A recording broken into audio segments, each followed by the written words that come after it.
Hey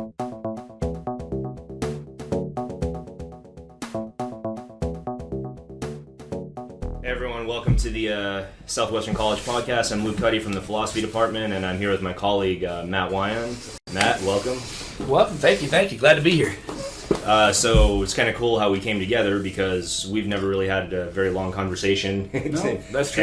And we've met and we've talked at meetings and stuff, but now we're going to talk about death. So awesome. We're going to dive right in. Deep stuff. Forward into it.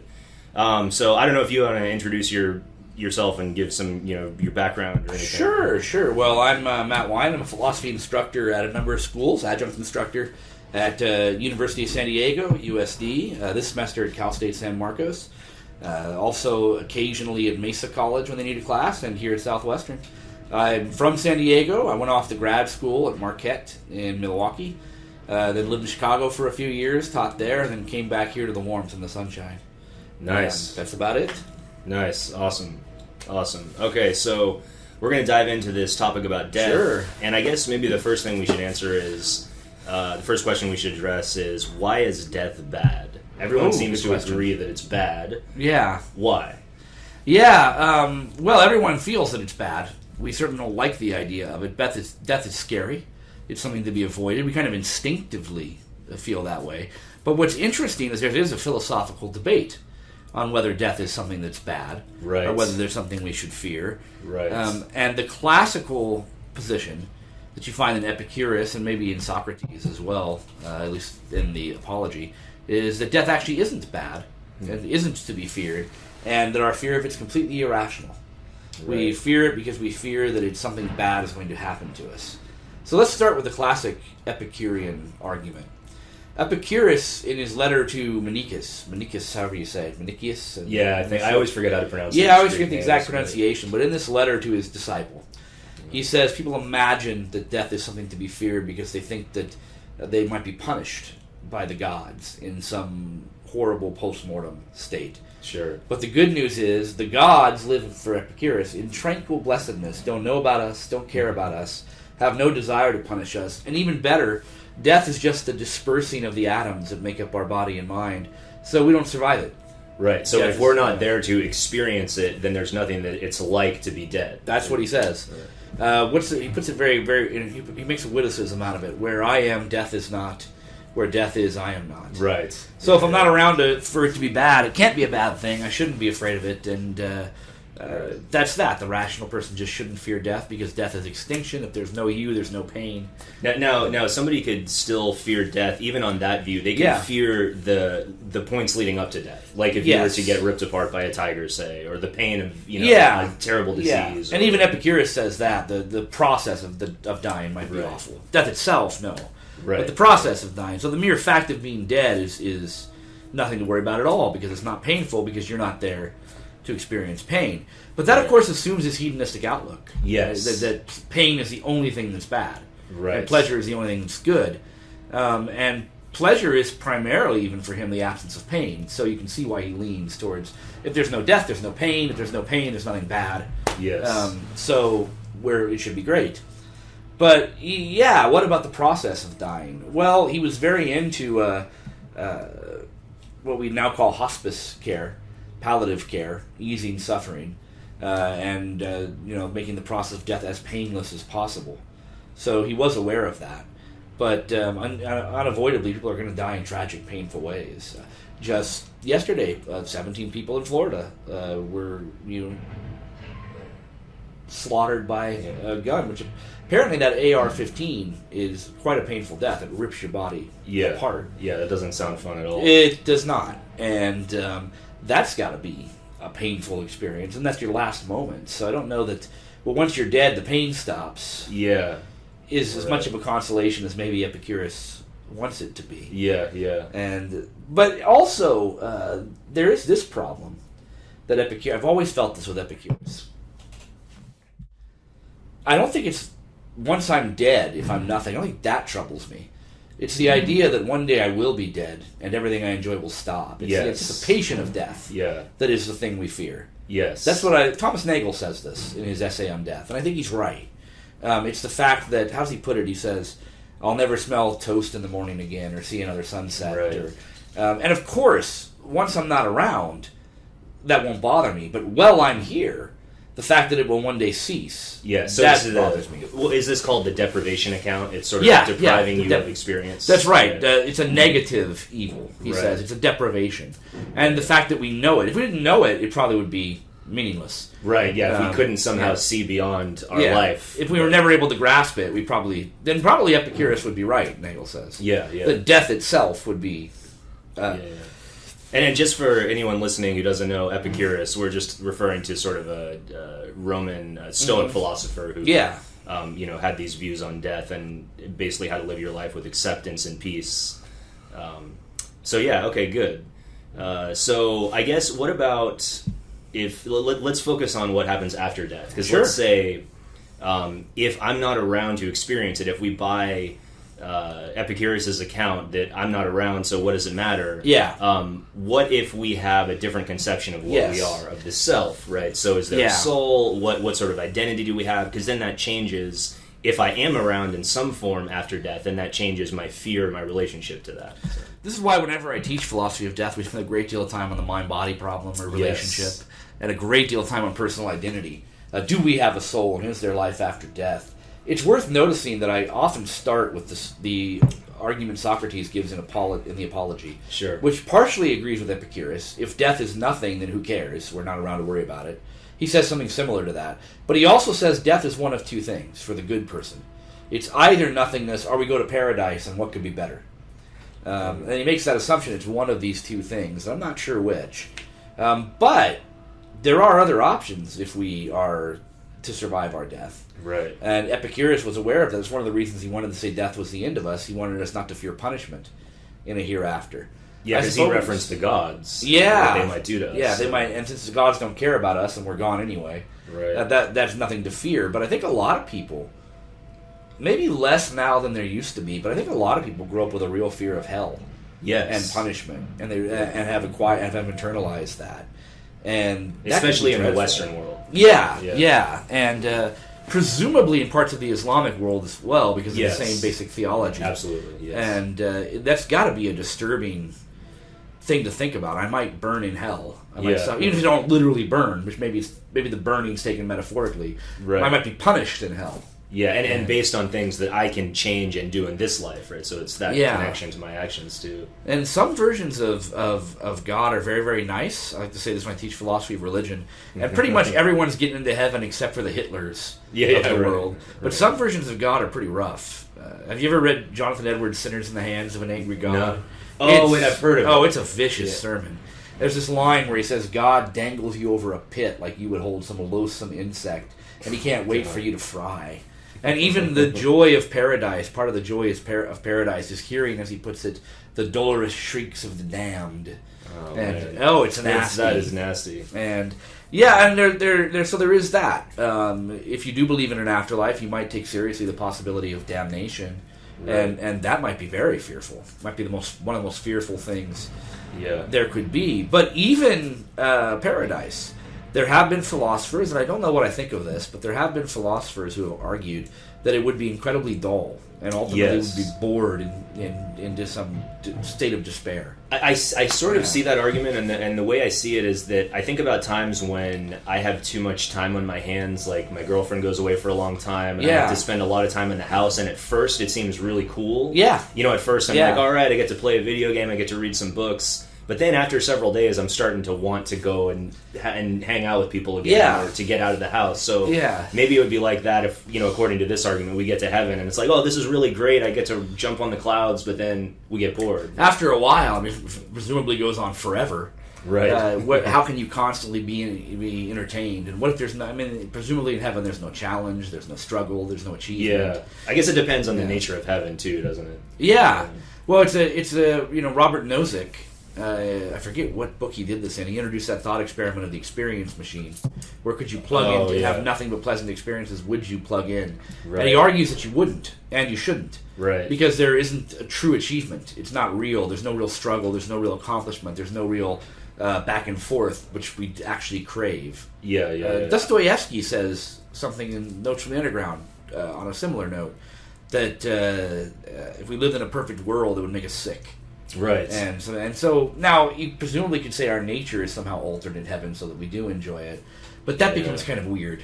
Yeah, then it just becomes more about sort of speculating on the theology of heaven. How does this work? And the metaphysics of heaven. Yeah, and there are other possibilities too. I mean, reincarnation, which in the East is seen as something painful to avoid.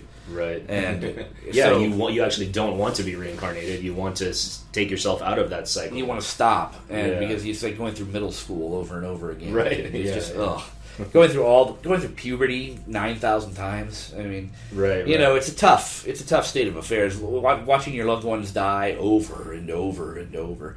Right. So it almost, if you look at the life after death options, I don't know that it's such a guarantee that they would be so pleasant. If they were in fact true. I don't know. I mean, maybe they would. Of course, how would I know about such things ultimately? But you could at least take issue with the Socratic claim that death, if there's an afterlife, is all nice. Yes. So I'm not so sure. And one of the reasons, when I teach philosophy of death, we of course ask this question: is there any reason to believe there's life after death? In any case, do we have souls? Maybe we should. Let's turn to that question of the identity of who we are, whether it's a soul or a body or a mind. And some combination. It's an interesting question. I guess I could preface it by saying I don't think we have reached certainty on the matter. I don't think that we conclusively know that there is or isn't a soul. But that being said, I think there's very, very strong evidence to argue that our mental life is so interdependent on what goes on in our brains that it's very unlikely that our mental life is separate from our brain activity. I mean, the relationship is so close. To give you just an example, there's that famous case of Phineas Gage, where he gets the prefrontal injury, and there are modern cases of this too, where it's the prefrontal lobe right up here in the top of the forehead, and what do they call it? I think it's just the prefrontal lobe, and the little Phineas Gage, of course, is the railroad worker.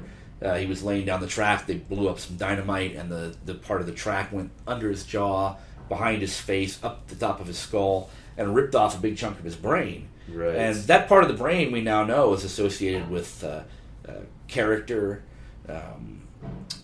judgment, the ability to make decisions.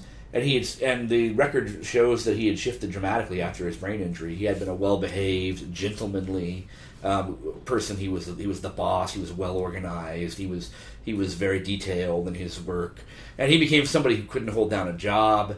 He would curse and say lewd things in the streets, and so it led to the very famous quote: "Gage was no longer Gage." Right. And there are lots and lots of studies of this. There's some other cases of people getting a tumor in their brain, and nobody knew what was wrong with them, and suddenly their whole personality changed. MRI, tumor, and I think you're in firm ground there to argue that there's a lot of correlation between brain behavior and our actual actions. And there's one of the first mass shootings. I forget his name. He was one of the first mass shootings in America in the 1960s. And now, unfortunately, we have one every week. Yeah. Which is another issue, and it's terrible. Problem. Yeah, but he was one of the first ones, and he wrote down a note saying, "Something is wrong with me. I'm having all these terrible thoughts. I'm gonna end up killing myself after I do this. Please study my brain." And it did turn out that he had a tumor. That's right. I remember. In his brain that seemed to have explained the character change. That why he would suddenly become this violent, and that is really telling. And there are other instances. There are famous cases where if you have a stroke in one region of the brain, you have problems with short-term memory. Yes. Another, you have problems with long-term memory. Another, you can't do this. Another, you can't do that. It always corresponds almost one-to-one with which part of the brain. Let me just add this wrinkle, because some people might be thinking, if we talk about a soul, not in terms of the typical immaterial soul, but in terms of consciousness, as kind of just a general awareness, even in those cases where the brain is harmed, one could argue there's still sort of, even somebody with Alzheimer's, there's still kind of this general awareness. And there are these interesting arguments actually that are out there that are being taken more seriously in that field of study in philosophy of mind on panpsychism, the view that the universe itself is conscious, and that we're, that at the quantum physical level there's some basic consciousness that gets sort of instantiated in each individual being. And if that's true, I don't know if we'd still call it the soul, but it would seem like is there something else within us that isn't identical with our brain? Yeah, and I'm open to that possibility. I think panpsychism is very interesting. It's fascinating, and I don't know that it's how you might demonstrate it in the end, but I'm very attracted to it. Yeah, I know it's hard to know how you prove it. But well, David Chalmers, I remember reading David Chalmers in grad school, who had argued for a panpsychic view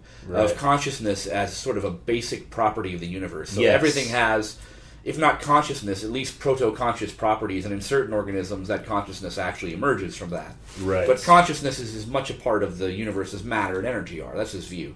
Right. And I'm very open to that. In fact, I almost think that it must be true, because otherwise, consciousness has to arise kind of mysteriously. Right. Well, where does it come from? And which, despite Daniel Dennett's book, Consciousness Explained, I don't feel like we've come up with a theory that everyone can say, yeah, that's why there's consciousness. Yeah. And it is kind of a mysterious thing still. Why does consciousness emerge at a certain level, and why and where is it before that?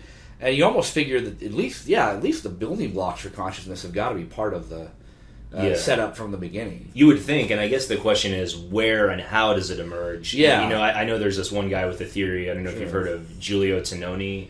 He's got this theory only of by name. Yeah. His view is that he calls it integrated information, and he actually gives like some sort of equation that suggests that when information comes together in the right way, consciousness begins. But the implication of that, of course, is that robots, AI, could eventually, be led to consciousness if the right information is integrated. Which is a whole nother... That strikes me as a very reasonable position, though. I mean, it's at least worth exploring. I suspect something like that is, that life and consciousness aren't just popped in here from some weird other place. Yeah, from Zeus. Yeah, just zoom in. That they must be... The elements of these things must be everywhere. Right. And indeed, some kind of basic component that when you put them together in the right way, they just begin to switch on. Yeah.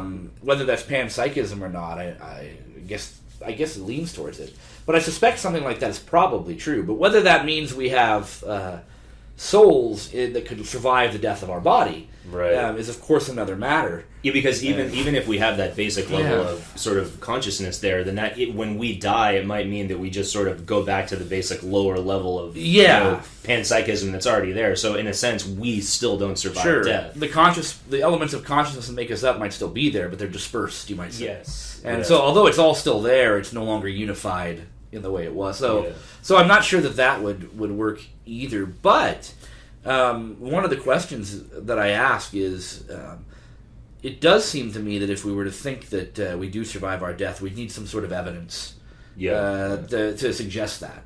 And there are bits of evidence that people point to, and some of them are intriguing. I wouldn't shut them off. I actually had a student in one of my classes, Intro to Philosophy class, when I brought this up, who was a very passionately atheistic student. Sure. And he was very clear about this. He was saying, you should just say that death is the end of us and there's no chance for survival. Because I wouldn't say that.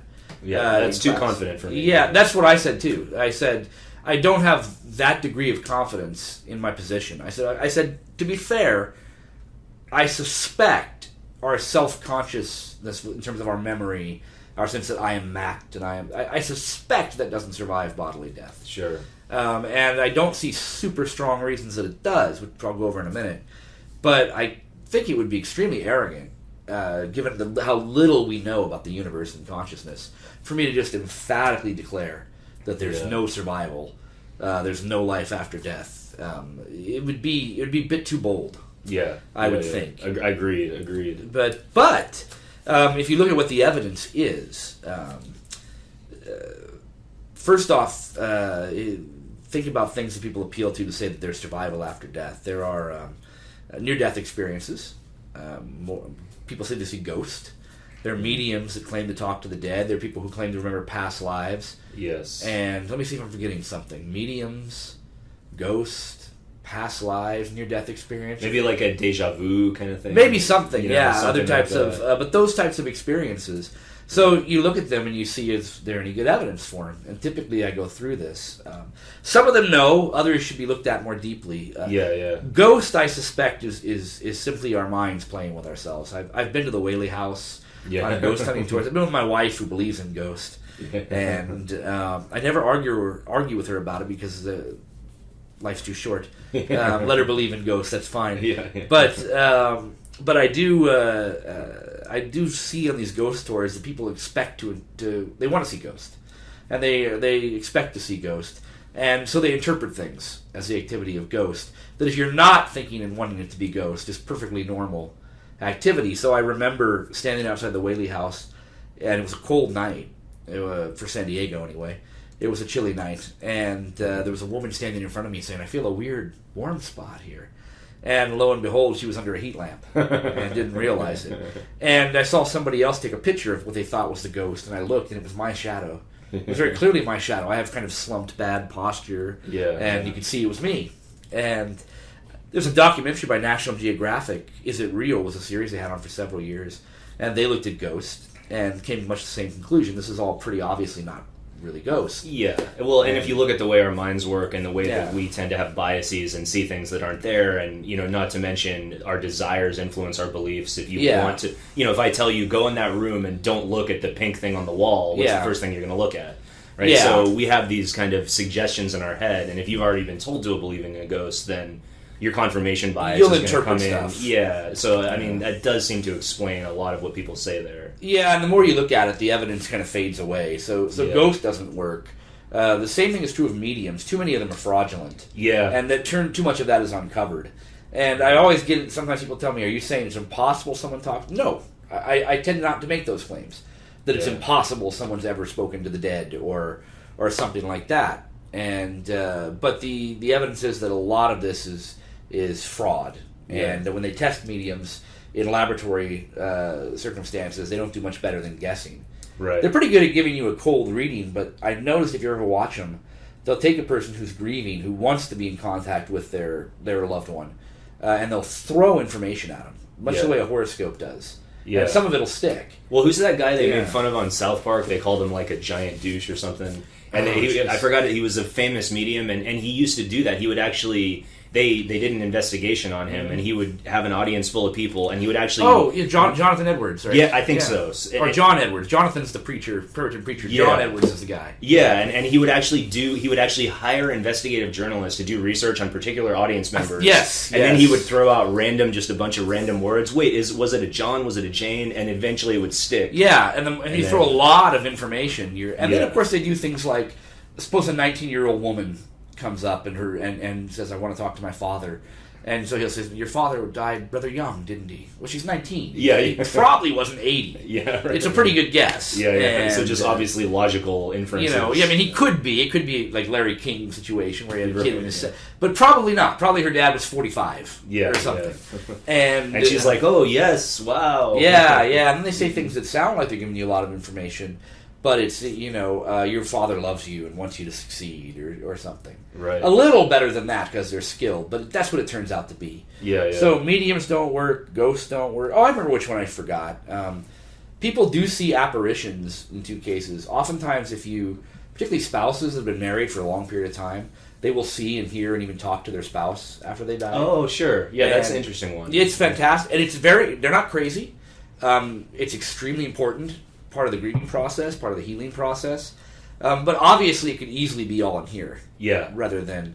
And, I'm not going to tell them, I'm not going to go to somebody and say that wasn't your spouse. I mean, I can see that when my girlfriend leaves for a couple weeks. I wake up and I call her name just instinctively. I can kind of see the beginning of that happening already. Yeah, and you can see when this goes on. And so none of that amounts to evidence. And then the other thing is people, when they are dying, will often have deathbed visions of loved ones who've predeceased them. There's some actually interesting ones on that category, so I'm curious to see what you think about that. There are some very interesting ones, and they're very common. They often will see somebody. My mother's dad, who I never met, my maternal grandfather, he died 10 years before I was born. He had a massive heart attack, and he was in the hospital for a few days, and then died of a second heart attack.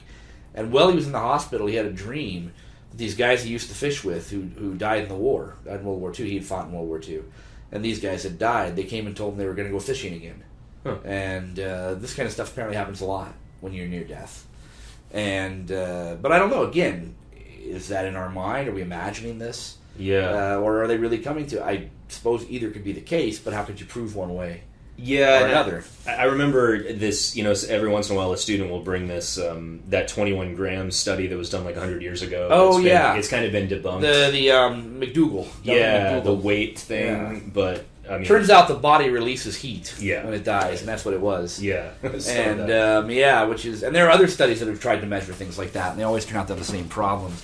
Yeah. But the two that have stood out as interesting are near-death experiences, right, and accounts of past lives. Those are the ones that have been scientifically studied a little more than the others, and they've been a little less debunkable in some ways. They've been a little more promising for those who want to believe. Haven't there been some where somebody was being worked on in an operation or something, and they were unconscious, and they actually were able to? They actually claimed to have seen what the doctor was doing. Yeah, and in some cases it sounds pretty convincing. Yeah, and I wasn't sure about the details. But. Yeah, and it's tough because it turns out that it's a rare position to be in even today. That what happens is nobody actually dies and comes back, not by definition of the medical definition of death, which is total brain death. Sure. But their heart stops, their brain begins to shut off, but before the brain is totally dead, they revive them.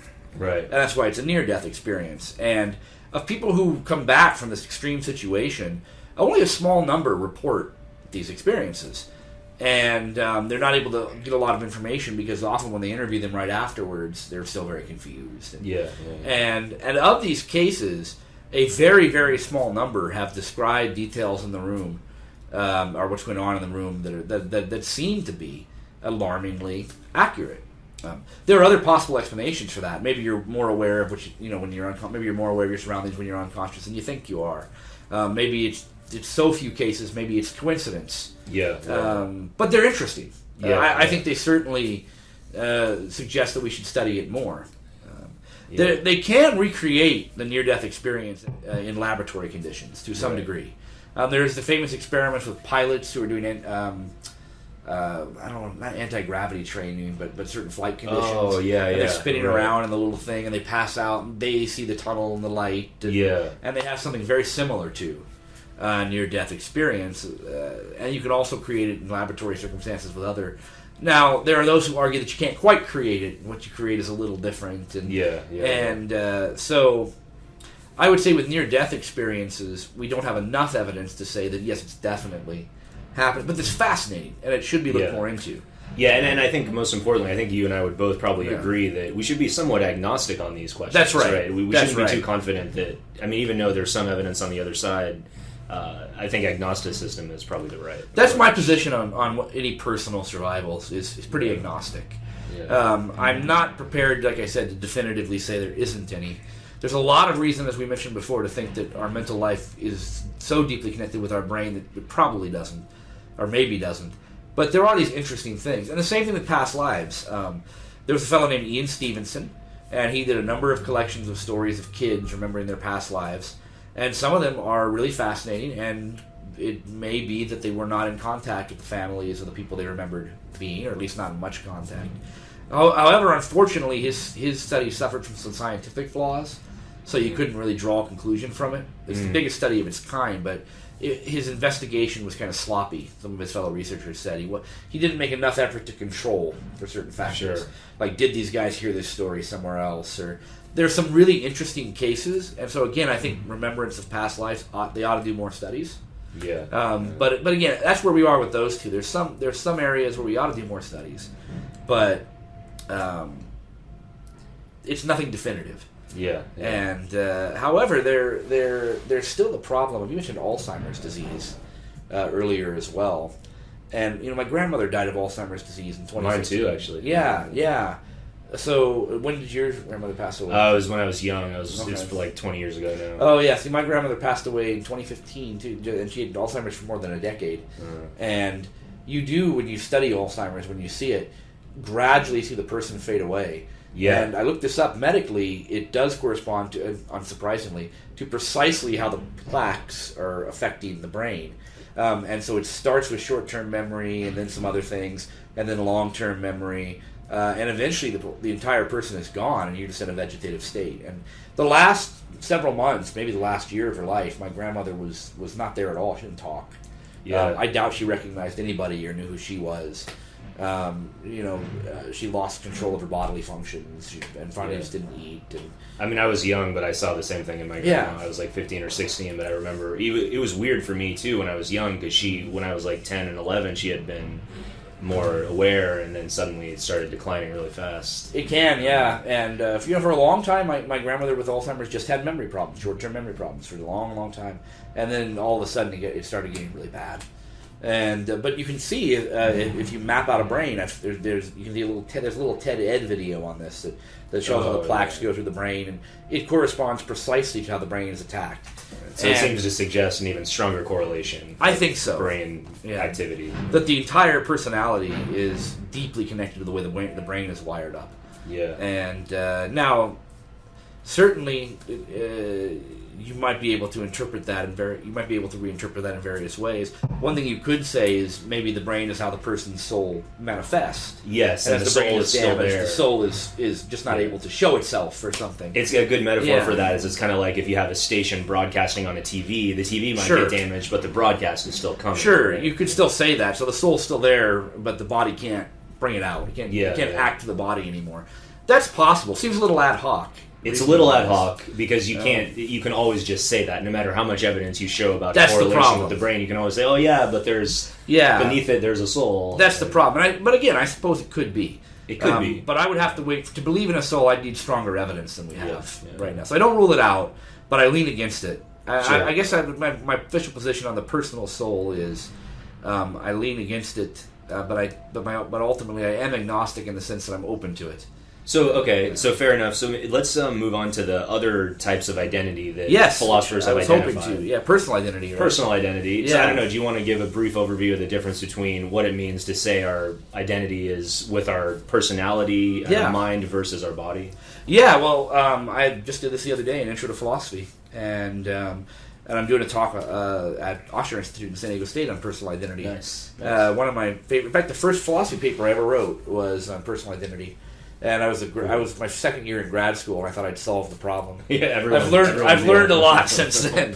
But there are a number of ways you could say. Here's the question of personal identity: what makes me the person that I am, the same person that I am, throughout my entire existence? Whether that be just my life here, or whether there's an afterlife.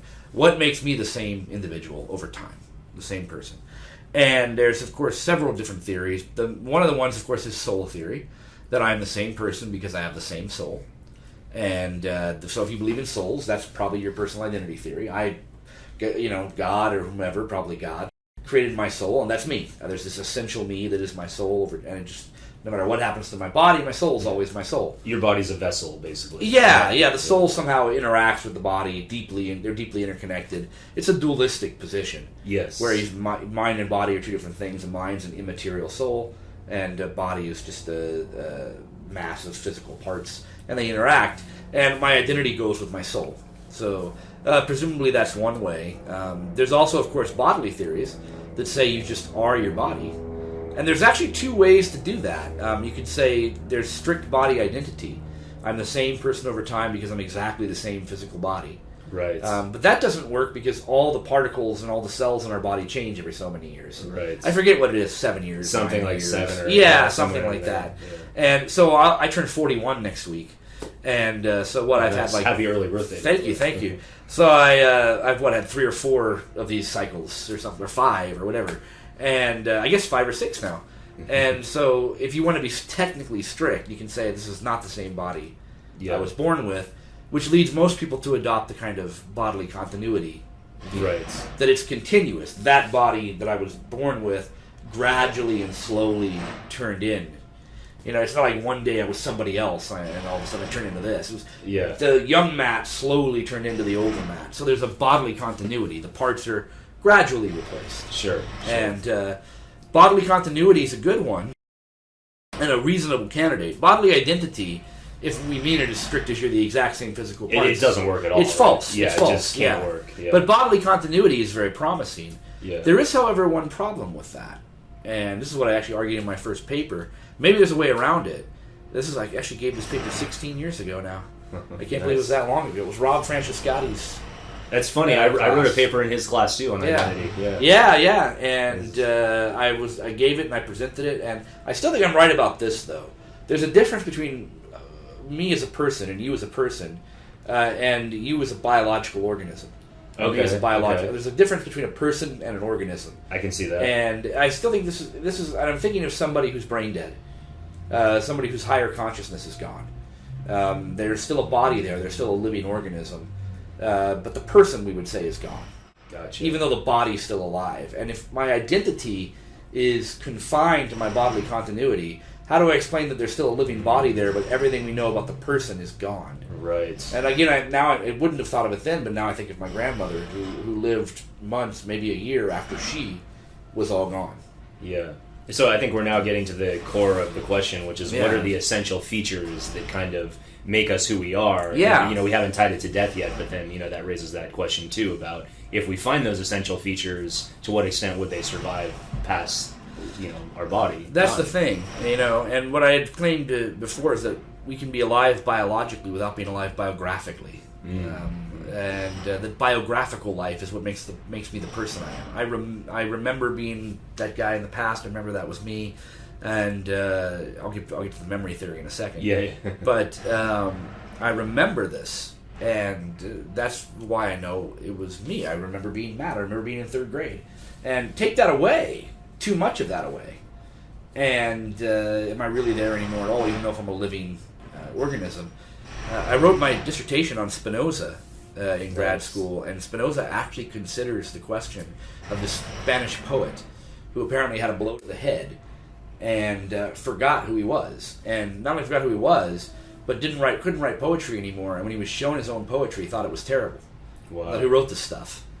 And I didn't know about that. Yeah, That's he cool. mentions it in his Ethics. And was he the same person, this Spanish poet? Which, of course, goes to the other theory. Right? If you don't believe in the bodily continuity stuff and you don't want to talk about souls, you could say it's memory continuity. It's my memory that makes me the same person. Right. I remember being the guy in 3rd grade. I remember being in 3rd grade in Mrs. Kabuto's class and doing whatever. And that memory makes me me. But then what do you do in a case where the Spanish poet gets a blow to the head and his memory is gone? Yeah, or in other cases where people lose part of their memory but retain other parts. Like, people who have aphasia might still remember how to play the piano beautifully, yes, but forget their son's name. Yeah. Well, and even in cases of amnesia, this is what I argued in my original paper and thought I'd solved the problem. Other types of memory still remain even if you don't know who you were. I don't remember my past, but the Spanish poet doesn't remember who he was, but he still speaks Spanish. And he still knows how to eat with a fork. And he still knows how to use the bathroom. We were taught all these things. We were kids, we were potty trained, and taught to eat and dress ourselves. And even people with total amnesia apparently still remember that procedural stuff, and they still speak their native language, and so I thought, okay, well, there's obviously still some memory in there. Now I'm not as convinced that that's the right answer. And there is a continuity of memory, but the sense of identity is but that's interesting because you're almost making a cluster theory argument in the sense that you're saying, well, if enough memories together are still there, even if there's these ones on the fringes that aren't, then that constitutes his identity. If there's enough of a memory there, and I had argued that, but now I'm not so sure. There's 2 problems with that theory. One is, what about false memories? Oh, sure. Yeah. So, if I remember writing, I suffer a little bit of mental illness, and I suddenly think I was Shakespeare and remember writing Hamlet. Yeah. Am I now Shakespeare? Yeah. And obviously not, but I might have a very vivid memory, but it's fake. Yeah. And false memories are terribly easy to make concoct. people. Yeah. Elizabeth Loftus, a psychologist, has a TED Talk on this, where you can make people remember completely detailed, elaborate events, such as being lost in the mall when they were a little kid. And it never happened, and just a few suggestions, and they can remember it. Yeah. And memory in general, studies with eyewitness tests, is very shaky. Oh my god, that Robert Buckout study from 70s? Oh, 70s. Man. It's just people were convinced they saw a fight in exactly this one way. Sure. It was just all wrong. Oh, and there are tons of studies like this. Yeah. Memory is constantly under revision. It's shaky. It's fragile. It's a narrative that we revise later. So is memory really a good criteria for identity? Right. And but even worse than that was Bishop Butler. And I forget his first name, but Bishop Butler was one of Locke's critics. Locke was the one that came up with the memory theory. Yeah. Originally, it was Locke's theory that we go with our memory. And Bishop Butler said, but Locke has got it reversed. He thinks that I am who I was in the past because I remember being that guy. But isn't it rather that I remember being that guy because that was me? Right. And that seems to be right. It's not just that I am the person I was in 3rd grade because I remember being that fellow. The reason I remember being that fellow is because it was me. Yeah, yeah. And that seems to be right. It just intuitively that seems correct. So memory theory doesn't quite work either. So if I've got if I can't do bodily continuity and I can't do memory theory, and I'm unsure there are souls, is there anything left? Maybe. And well, is this where some people talk about the stream of consciousness? Yeah. Right. Kind of some. I mean, they label it different things, but it's something like that. Yeah. Well, David Hume was the one who I originally, when I read David Hume, and he said there was no self, I thought David Hume was having an episode. I thought he was a lunatic. What do you mean there's no me? Yeah. But now that I've gone back over the years and reread David Hume, he's essentially making the same discovery as the Buddha. That if you look inside your consciousness, that you don't perceive this mysterious you floating there. We tend to think there is this me that is permanent over time, that has my memories and has my thoughts and perceptions and feelings. But actually gaze inward. Meditate inward, and you'll see that there's just this or that thought, this or that feeling. I always think about it like, I don't know if you ever saw the Nintendo cartoons in the 80s. There was and there was this one character in those cartoons who had he had a body he controlled, and he was a little dude inside like the head of the body, and he controlled it. That's how I'm convinced that most people see their self as. Like, we see ourselves, like you were just describing, as this little disembodied creature within our head controlling our body. Having thoughts. Yeah. This permanent entity that has thoughts, feelings, and that's what Hume and the Buddha are undercutting. They're saying, no, there isn't a central thing. Pay attention, and it's just thoughts. There's no thinker to and their that. challenge is pretty good, because they say if you think there's this permanent, unchanging ego, find it.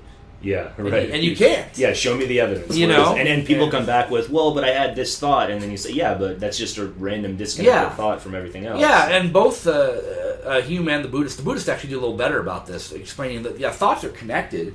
There's a web of relationships between different thoughts and feelings. So that this thought will bring up this, and this memory will bring up that. And they're definitely, they're not happening just randomly. They're connected in various ways. But what there isn't is some permanent, static entity. And the more I think about this, the more I think this is correct. And which, of course, if it is correct, that does make it hard to believe in a soul as well. Doesn't necessarily make it hard to believe in certain types of survival. But, right, and that's the difference I would point to, is that we can undercut all the personality that was developed socially and by our biology and our tendencies, and we can kind of say there's no self, we can meditate. But beneath that, and this is where I would bring in, that Hindu tradition Advaita. Beneath that, there's many people who posit that, well, even when you get rid of the self, there's still something permanent left in there, which we could call stream of consciousness, or some people call it God. But there seems to be something there when I meditate, that even when I know myself isn't there, there's this constantly generating, and it could be an illusion of the mind, but I think that's a place where we could sort of find something that survives, maybe. Well, that's a possibility. It's a possibility. Even in Buddhism, the state of nirvana, which you can't say much about, is nevertheless a state of absolute bliss. I mean, there must be something. There must be there's something permanent about, I don't know how to put it. Not you as you ordinarily think of you, but there's something permanent there that persists. Well, like Buddha nature, they call it. Too, right? There's like something. Well, you can just take it a step further in Buddhism, and you say that ultimately nothing is inseparable. Everything's woven together. Everything in the universe is interrelated and interconnected. So you can say everything that makes up my constantly changing consciousness is always there and always was there. And so everything that comes to be me as I am now has been, it's been elements that have always been here in the universe and always will be in the universe. And in that sense, that's permanent. There's a permanent reality underlining me, and if I identify myself with that rather than the fleeting, transitory self, I've grasped onto I am part of something permanent. And I guess it kind of takes us a little bit back to panpsychism too, in that sense that and I've always been intrigued by this view. I don't know exactly what it would mean. So you die on this understanding. There's still something of something essential to you all along that still persists. But probably not. You're probably not sitting there thinking, "Oh wow, I'm still around." Right. I mean, your survival is much more impersonal. I think about Nagel's "What It's Like to Be a Bat" thing here. You know, I'm kind of like, well, there's something that it's like in that state of. I couldn't call it state of mind because my mind would be. There's something that it's like there, but I mean, is there any way we could ever understand? I don't know. Yeah, it's an interesting question. And when you look at Buddhist texts, whenever they would ask the Buddha about it, he would say, "There's no even way. You're not even posing the question right. Yeah, there's no way to really answer that. Yeah. What is the sage? Does he exist after death? Does he not exist? I mean, it's just a question we can't even get at. Yeah. And but for this world, I think there is something to be said in favor of the theory in that neuroscience has. I think convincingly over the decades made a case that there really are multiple streams of consciousness operative in our brains. The most particularly interesting one is the split brains in people that are suffering from, oh man, it's amazing. People that are suffering epilepsy, and so you put a block so that they only see this side and this side, left and right, and you'll give them a pencil in one hand and also ask them questions, and you might show a color to both sides and. You know, green or something. You say, what color do you see? And, if you show it to the right side of the brain, or whichever side it is, they'll say they don't see a color, but they'll write out the color. Yeah, those are amazing. Yeah, some of them are incredible, and the only way to conclude, if half of their brain smells things, sees things, does things that you ask of it, and the other half doesn't, is that there seem to be two streams of consciousness. In the person, that there actually is definitely not just one stream of consciousness. And then dissociative identity, multiple personalities, another even more so. Yeah, and the more we understand about how the brain works, the more we say there's not a central command. That the neuro firings have all kinds of different networks, and if they're interfered in various ways, different things happen to your thoughts and your consciousness. So it seems like neuroscience backs up Hume and Buddhism, saying there's no central self in charge of this. Yeah, they've never, so far when we've researched the brain, they've never found, here it is, this is where everything emanates from, right? It's just different, like you said, different processes doing different things. Which is why, if you have some of these brain injuries that we've been talking about that really affect your personality and your thought, the brain can slowly fix that in many cases. Right. So a lot of these abilities can be slowly gained back. Right. And, even Phineas Gage, who was no longer Gage, before he died, he apparently, I just read an article about this in The Atlantic last year, he apparently did regain some of his original ways. A little bit. He was starting to. And the evidence now suggests that probably the brain begins to rewire and make up for but it takes a while. It's got to relearn this, so the brain reconnects new. So, which basically tells you that it's not just one part of the brain doing this or that. That the brain has all sorts of ways to try to set this up. And they call that, what is that called? Neuroplasticity. Neuroplasticity. That way that our brain, Yeah, which is, again, a tremendous thing to think about. You can think again about the influence of the brain on who we are and whether we're separate from it when you think about these feral kids that they used to call. They're kids that are deprived of human interaction during the earliest years of their life. Yeah. And it seriously affects them forever. But if they're if they're really cut off, no one talks to them, they're just kept in a dark room, or they somehow survive in the woods or something. And the real horror of the story is, of course, it's child neglect and child abuse. Yeah. But if they're cut off early enough and long enough, they never learn to speak or socialize like a human being because the brain is wiring itself frantically in those first 5 years, which again has a lot of suggestions about the social influence on our thought, about the nature of the brain. So it does seem... I would lean very strongly towards the idea that the Buddhists are right about this no self. And if they're right about this no self, the kind of survival we get is a sort of everything we are is part of the eternal and will continue to be part of the eternal. And if we identify with the light rather than the bulb, we can have a type of survival or immortality. The way I like to think about it is I read a sci-fi story once when I was a kid, and I can't remember the name now, but it was in an anthology. And anyways, long story short, the story is about they're sitting outside this planet in a spaceship, and they're kind of investigating the planet, and it's got this weird atmosphere that they don't understand. And they keep sending down astronauts, and the astronauts never come back. They can't communicate with them, and they don't know what's going on. And eventually, the very last person in the spaceship, after everyone's gone and left, the very last person in the spaceship says, "What the hell's going on? I don't get this." And just says, "All right, I'm going to go to the planet myself." And they get to the planet, and it turns out that that it's just so amazingly beautiful, and they just kind of reintegrate with the atmosphere that everything that came before was meaningless. So they didn't want to go back to the spaceship because they had found this, basically like heaven. And I wonder, I hope that the reintegration with the universe is something like that, where it's like we don't even want to go back to what we were before because we've become everything, Yeah.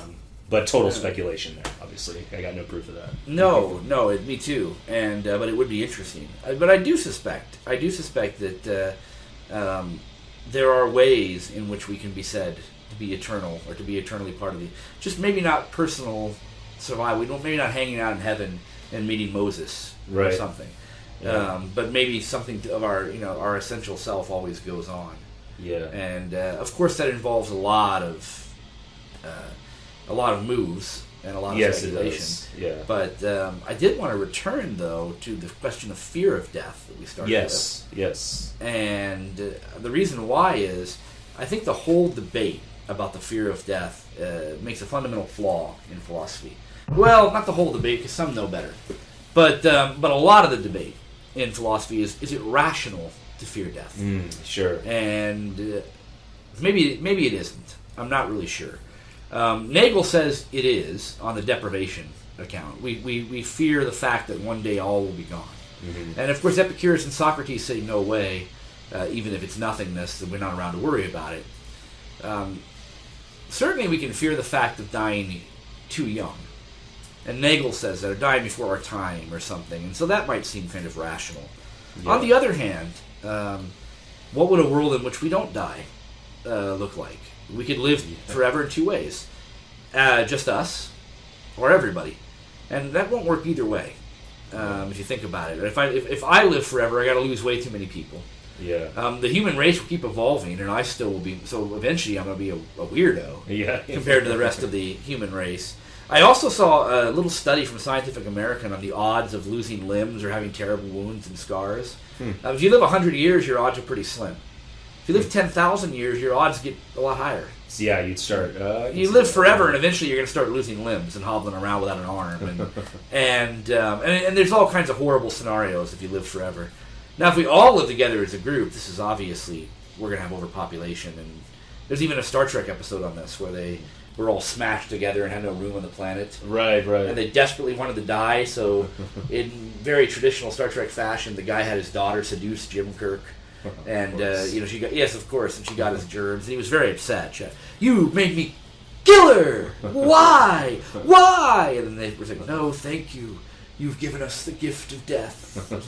And I suspect that's how you debate it rationally. That probably biologically and ecologically, in the long run, it's better to die than not. Did you ever see the movie, just to add another pop cultural reference there, you ever see the movie with Bruce Willis, Death Becomes Her? Yes. Remember, they start, because exactly what you said at first starts happening. Their limbs start falling apart, and they start having to spray paint their hair. Yes, I remember that. They're falling to pieces. Yeah, they're falling. And they can't die. Yeah, they fall down the stairs, and they just are completely screwed. Yeah, and I suspect that's right. That rationally, it's better. Now, of course, it's always terrible if we die young or die tragically. But death itself is probably biologically necessary and ecologically necessary, without a doubt. But it's probably preferable to the alternative of living forever here in our bodies. And most likely. Although there have always been people looking for elixirs of life. And, Descartes wanted to find some secret to living forever, or maybe hundreds of thousands of years. Right. And this is a little known, but all in Europe thought he would do it. He was such a smart guy. They thought that Descartes would find some serum by which we would all be 986 years old. Yeah, he was so worshipped. He was one of those few philosophers who was worshipped while he was alive. Oh, yeah, and then people really thought he'd figure this out. Yeah. And he died at 53, so he didn't. Yeah, right. But and eventually he knew that. He gave up on that dream. But there's always been people trying to do it. It's probably undesirable, and so probably rationally, I suspect fear of death may not be a rational fear. But that's part of the point. I don't think it is a rational fear so much. I think it's much more visceral. Yeah, I think fear of death. You're right. Yeah, it's a major drive. Yeah. Towards that we feel. I think it is an unavoidable aspect of our self-consciousness. We know that we will die, and we like to be alive. Yeah. And so fear of death is a powerful psychological force. Yeah. There are lots of studies to back that up. Are you familiar with terror management theory? No. Terror management theory was developed from the work of Ernst Becker, who wrote The Denial of Death in 1973 or 74. I'm familiar with his name. Yeah, he died the year after writing the book, ironically. Uh-huh. And a number of psychologists and other social theorists started trying to test his basic theory that fear of death is universal. But not only is fear of death universal, we develop worldviews and culture and ideologies in part to tame our fear of death. We have this tremendous death anxiety. We feel it with so much so that if we just felt it without guard, we couldn't function. Yeah. And so our worldviews, in part, stifle that. They keep down our fear of death. And for the most part, that's a good thing, because we're able to get along in the world and do things. But the problem is, if we clash with somebody who has a very different worldview, a worldview that challenges our own, our worldview ceases its protective function a little bit, and our fear bubbles back up. And so that our fear bubbles back up, it gets a little scary, because what do you have to do? You have to reinforce your worldview. And the way to do that is to show the guy the opposite worldview is wrong. Now, sometimes it's just a matter of dismissing them. Okay, this guy has a different worldview than me, but he's dumb, so I don't have to take him seriously. He's just a militant atheist. I don't have to worry about his view. Look at that idiot, you know. Yeah. And he's just a militant atheist. He's a bigot. He's something. We just have to do that.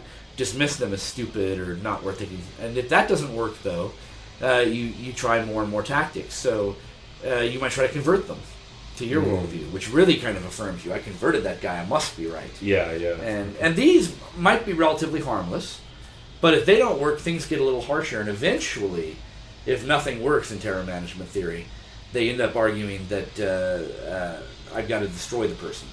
Maybe not yet physically, maybe just their reputation or their social standing, but eventually I might decide they need to be shot. They need to be killed. And so they actually trace a fair degree of human violence. That goes through that kind of... That goes through this process. I believe it. And there's some studies to back it up.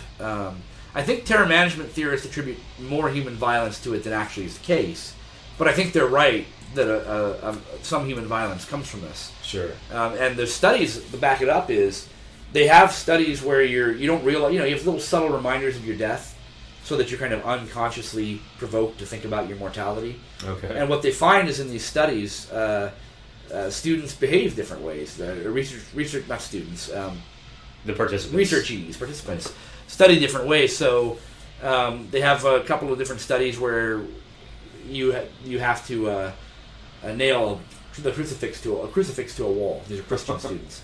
And if you get a death reminder, you're far more hesitant to do it, because the only way to nail it in is to use the crucifix as a hammer. Right.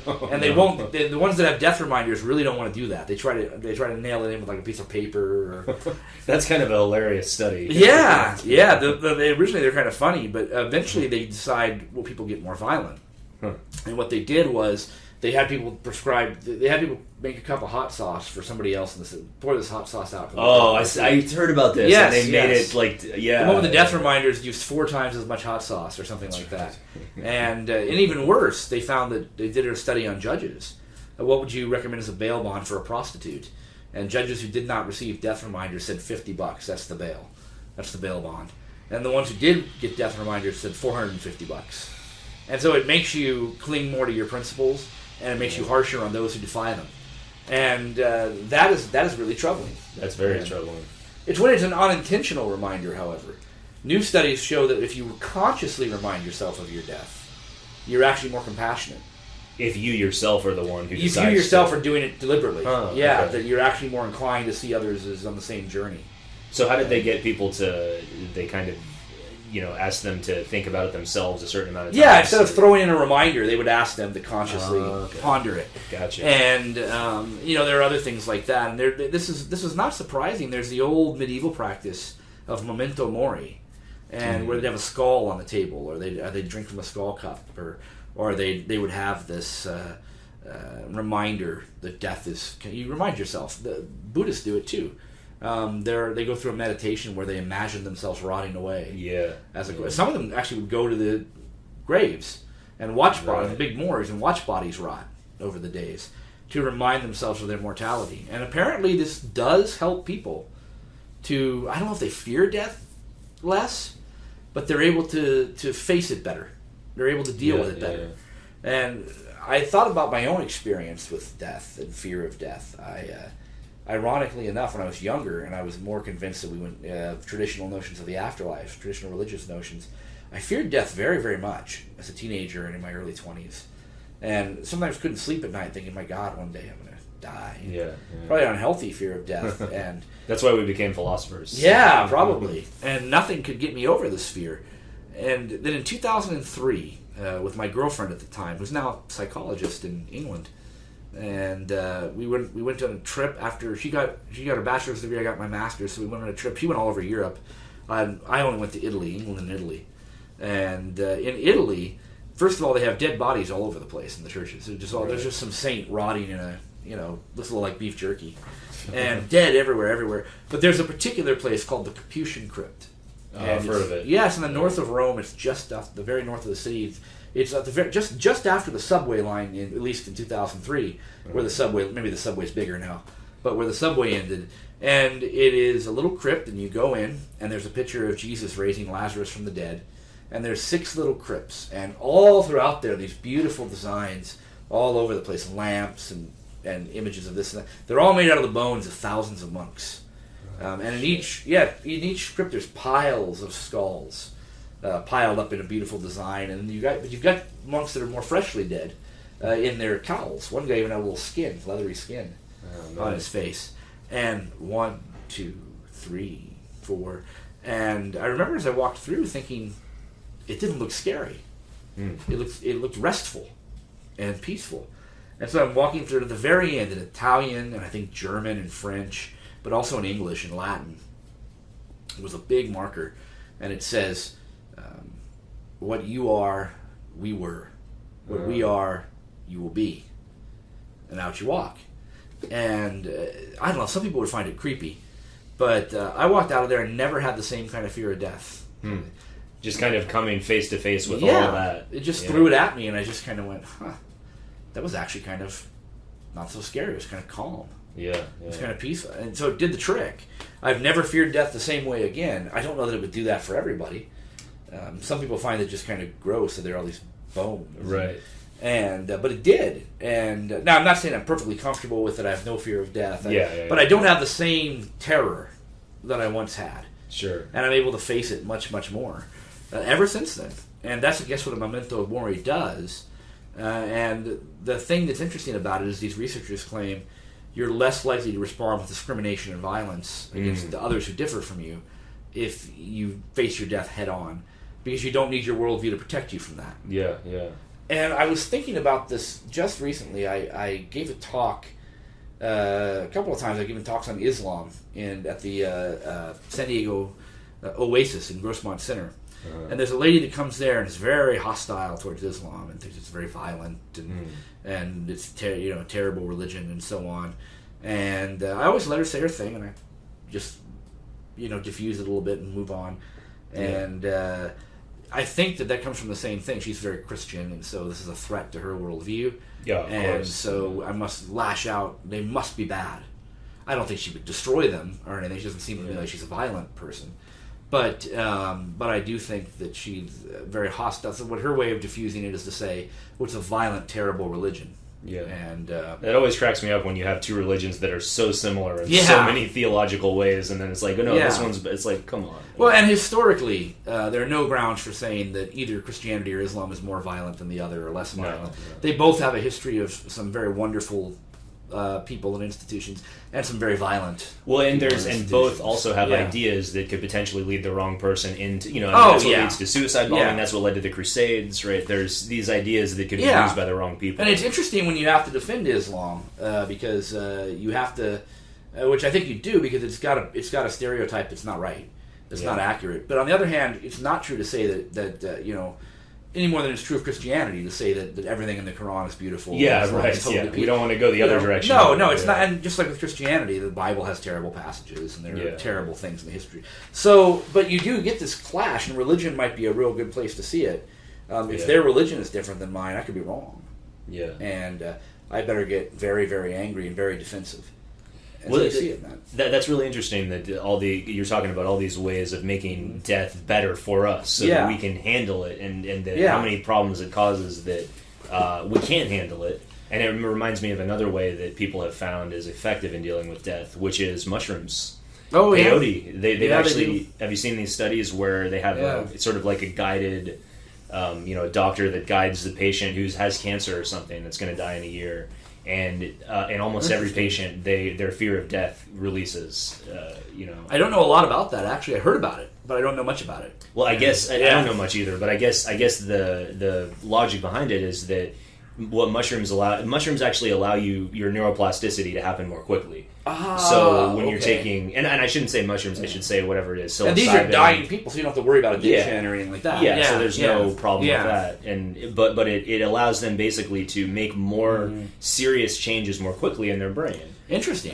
Which has led some people to not that they don't fear death at all, but they're much more accepting of where they are and what's going to happen later and so forth. Yeah, and we have a serious problem in our modern Western culture that we are profoundly distant from death. Yeah, people die in hospitals. We don't see the dead. There are people my age and older who've never seen a dead body. Never seen someone die, and even I've never seen much of it. And I've seen a couple dead bodies. I haven't been there when someone's actually died in front of me. That would be unheard of in most other places and most other times. Yeah, and most other places. I mean, just go back to early 20th century, even in America. You died at home. Your family cleaned up your body, dressed you, put you in a casket in the living room, and carried you to the churchyard. Now, I'm not saying we must go do that, but they had to have had a much closer relationship with death. Absolutely. And in most of the world, that's still the case. You touch the dead body, bathe it, caress it, and we even get the creeps from that idea. Yeah. And but we wouldn't have in earlier time period. Yeah, even just 100 or so years ago. Yeah, we've really medicalized and sanitized death so that it's sterilized. And our funeral practices are really an oddball, historically. There's a place in, I always forget the name of this group of people. It's in Indonesia. It starts with a T. And I think I know what you're talking about. It's a rural society in part of Indonesia where they actually live with the dead for several years after they die. And they refer to them as a sick person because the funeral's a huge event. And they live with the dead for a number of years, and the dead sleep in a bedroom in the house, and the dead body's just there for years. And they do seem to be vastly more comfortable with death and dying than we are, and their dead bodies are just right there with them. Now, again, I'm not suggesting we do that, but we got to do. It seems like we got to do something different. Cause, that's what I'm suggesting. Yeah, I mean, we couldn't. Our society's not built the way theirs. We probably couldn't have a dead body in the house for 8 years or something. Yeah. But and they have ways to. People always ask about the smell. They have ways of filtering that. But But they have ways of preserving the skin and other cultures though will go to the grave once a year and clean their ancestors' bones and things of that nature. Even the Mexican Day of the Dead is much more wholesome and a face-to-face, appreciation of death than our culture. Our culture is just very, very don't want to hear about it, don't want to deal with it, don't want to see the dying person, don't want to see the dead person. Just put them in the old person's home. Yeah, and forget it. Yeah, most people when they're dying, people don't like to go see them, and I'm not actually blaming the people for doing this because our culture is sort of trained that way. It's a systemic kind of thing. Yeah, I don't want to say it's a failure of that individual. They're kind of just doing what one does. Yeah. And which is how most people have always. I mean, most of us do what our culture does. Even the guys who have the healthier relationship with death, that's because their culture has a healthier. So we need a big systemic change. It's never good to go sit there and berate the guy. You should pay more attention to the death. There's something. But culturally, we need some big changes. Yeah, absolutely. And that's true regardless of our post-mortem fate. What does happen to us after? We still have to face death, the fact of our death and the death of others. Yeah, and even if we had a soul, this is something we didn't talk about earlier that I think Shelley Kagan, who's a philosopher from Yale, talks about. He points out that even if we do have a soul, something non-physical, it's not actually necessarily clear that it doesn't die with the body. That's right. Right? What if the soul itself is non-physical, but when the body dies, the soul dies too? That's what Epicurus thought. The soul was not exactly non-physical, but it was because everything's made of atoms. but the soul is different from the body and somehow more ethereal. Gotcha. But it still dies when the body dies. It's a special type of atoms. Yeah. It's just like the gods are. Sure. But still at death it disperses. Right. So you could believe in a soul and still believe that it dies. Or even if it lives a little while, then it doesn't live forever. Right. Kagan's class is what got me interested in doing this myself. Yeah, if anyone's listening to this and you haven't yet checked out Shelley Kagan's class, it's free online. Oh yeah, but I think it's called Yale Open Courses. And he's a master teacher. He's phenomenal. Oh, he's amazing. I mean, you'll learn so much. Every single lecture is recorded. Oh yeah, no, he's brilliant. And in fact, when I taught at community college in Illinois, College of Lake County, the chair of our department there, her name is Becky Thal. She was a student of his before he was at Yale. He used to teach at the University of Illinois in Chicago. Nice. And when she was an undergrad, or maybe it was in her master's program. I think it was when she was in her master's program, was a student, so she knew him. Because I was telling her about it one day. I said, I found this course online, this Shelley Kagan fellow, and I wanted to see if we could do a philosophy of death course. And she said, oh, he was my teacher. That's great. Oh, he's a masterful teacher. In fact, I remember I laughed because I was watching it at home one day for notes, and my wife, who has seen me teach, my wife says, "Oh wow, he's a better teacher than you." And I said, "Well, that's true. He's quite good. Yeah, he's better than all of us, man. He's a master." Well, I laughed because she meant it kind of funny, but he is. He's a fantastic, phenomenal teacher. Yeah, absolutely. And he really. And you know what's interesting about that course is he gives his own point of view, and he's clear of that right from the beginning. Yeah. I like how he does that. Yeah, and he says, feel free to disagree with me all you want, but I'm going to teach it from my perspective. Yeah. And I like that. That's something that I think, particularly when you talk about death, you ought to say, I always start off by telling my students, look, ultimately I'm agnostic on this. I don't know what happens after we die. I suspect our self-consciousness fades with bodily death, but I don't know for sure. But I'm going to kind of take that as my stance and see what we do with death. Yeah, and importantly, when Kagan, and I'm sure you do the same thing, when Kagan does it, he gives all the arguments against him and he deals with them. Yes. So it's not like he's being biased. He says, look, we're going to look at everything. I'm going to tell you what I favor, but we're going to look at it all together. That's the best way to do it. And I teach that way in general anyway. When you assisted suicide, physician-assisted suicide, or same-sex marriage, I always say, look, I don't see a good argument against same-sex marriage, for example, but for whatever they're worth, here they are. Yeah. And I try to give them the best defense I can, the most charitable interpretation. Yeah, principle of charity is key. And particularly with death, where we know so little. Yeah. And we're all struggling. I think nobody's totally, no matter what you do, you're probably not totally comfortable with death. Yeah. And totally used to it.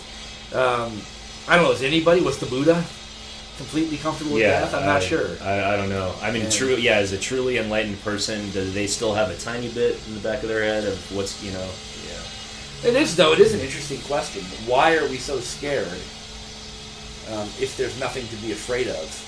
Right. And rationally, there may not be anything to be afraid of. That still doesn't seem to calm the fear. Yeah. Even if we think that through, we think, yeah, you're right. Being dead, there's nothing to...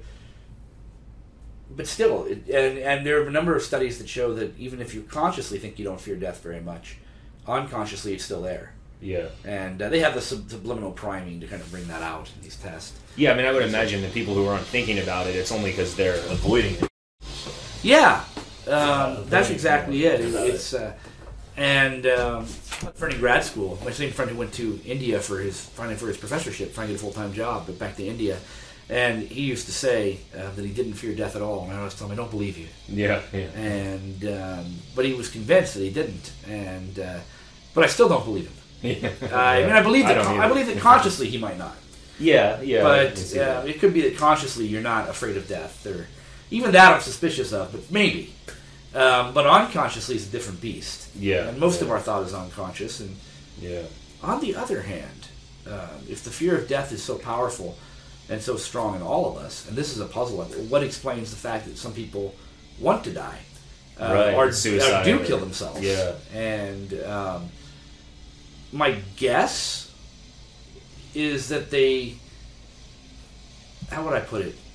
My guess is that they do still have some fear of death. Their life is just so painful. That's what I was going to say. To me, it seems like a utilitarian calculation they're making. They're thinking, death really sucks and I don't want to do it, but my girlfriend left me and I have no job, and where I'm at here is so bad that death couldn't be any worse than where I'm at. Yeah. I feel like it's, at least for a number of people, I would imagine that's part of their reasoning process. Yeah, and I'm glad to see a society too on that. This is another issue I bring up in philosophy of death, is that we're less inclined to morally judge people who are suicidal or who've committed suicide. That's true. Historically, there's been a lot of judgment heaped, not only on people who've committed suicide, but their family and friends.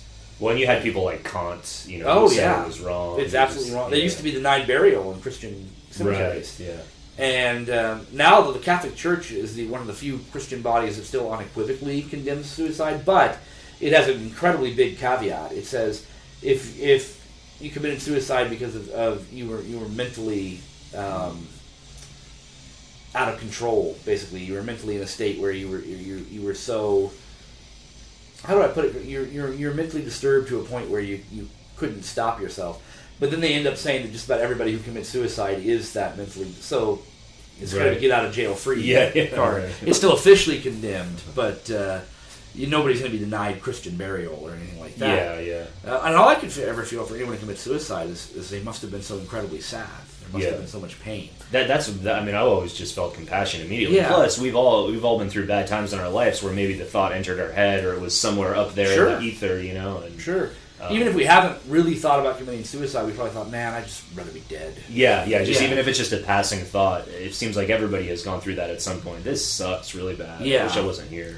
And imagine the pain that must be persistent for them to finally take that measure. Yeah. And I can't imagine anything but compassion being the right response to Yeah. that. And their loved ones are going to feel guilty about it.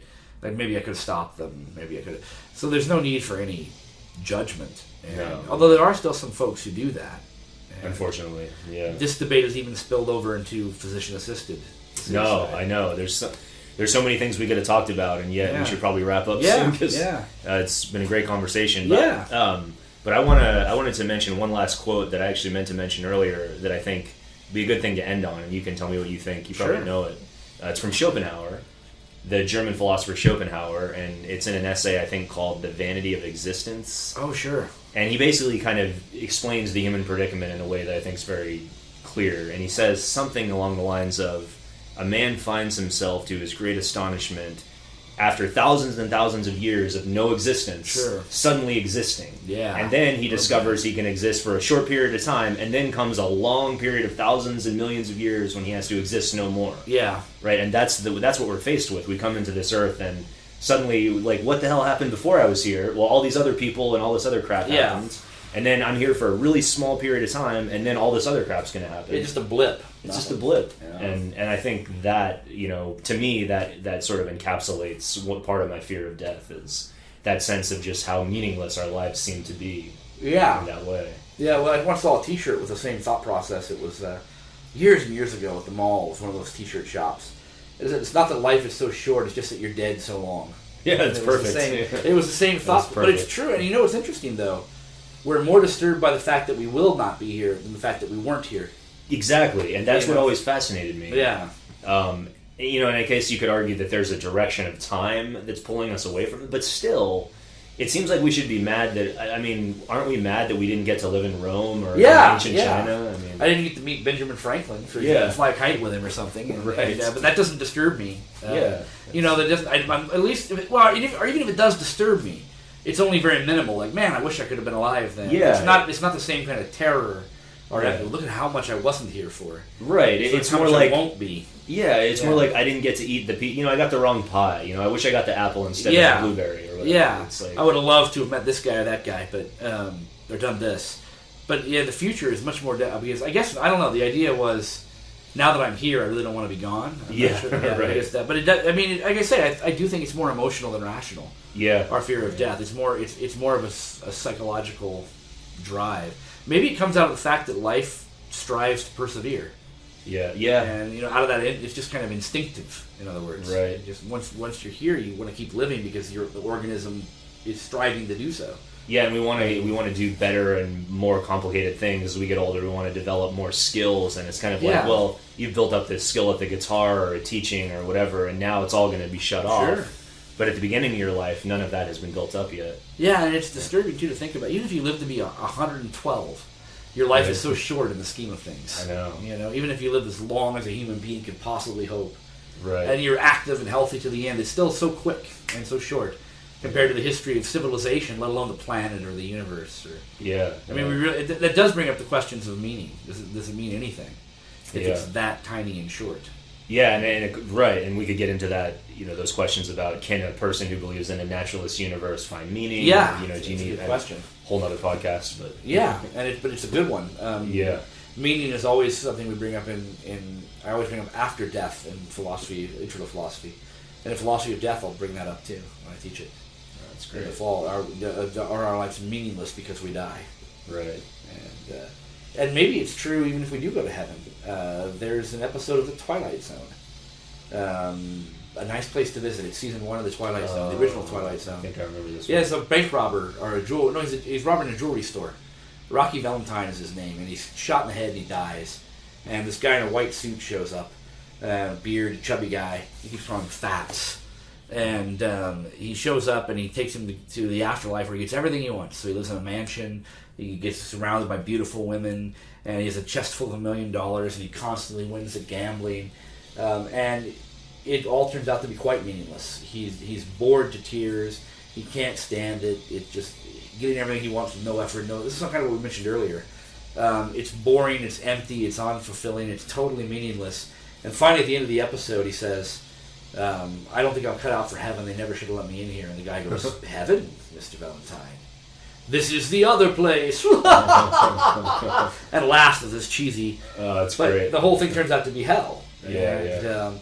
But it's ordinarily what you'd think heaven to be. Yeah. And you kind of see it coming. It's telegraphed a little bit in the episode, but it still brings up a good point. Even if we did live forever, would we still find meaning? Well, and it also shows that we can sometimes be confused about what we really want. Yes. We might think that this seems so amazing, it seems so great, and I want to live with all my relatives when I die, but maybe when that's faced with us, that's not really what we wanted. I've thought of that too. Even people we love very much, remember what really bothered us about them. And you want to hang out with them for 1,000,000 years, and they still have these things that graded you. Yeah. And I'm not so sure. Now, I'm not saying something terribly cynical like you'd hate all your relatives, but I don't know. Would it be so wonderful? Yeah. And maybe not. Would it be so wonderful? Would we really want that? And even if we did get what we think heaven would be, would that be a meaningful and valuable thing that we'd really want? To me, that has the effect of sort of mitigating the fear of death at least a little bit. To think that maybe it's going to be it's just going to be something more natural and something that I want on some level. Yeah. That maybe I don't know that I want it now, but once I get there will be some way in which that's true. Yeah. Maybe. You mentioned earlier the notion of our core, or our essence being eternal. Yes. Which is what kind of you get to in some of these Eastern traditions. It is an interesting thought that your sense of self, I presume, in those situations would drop away.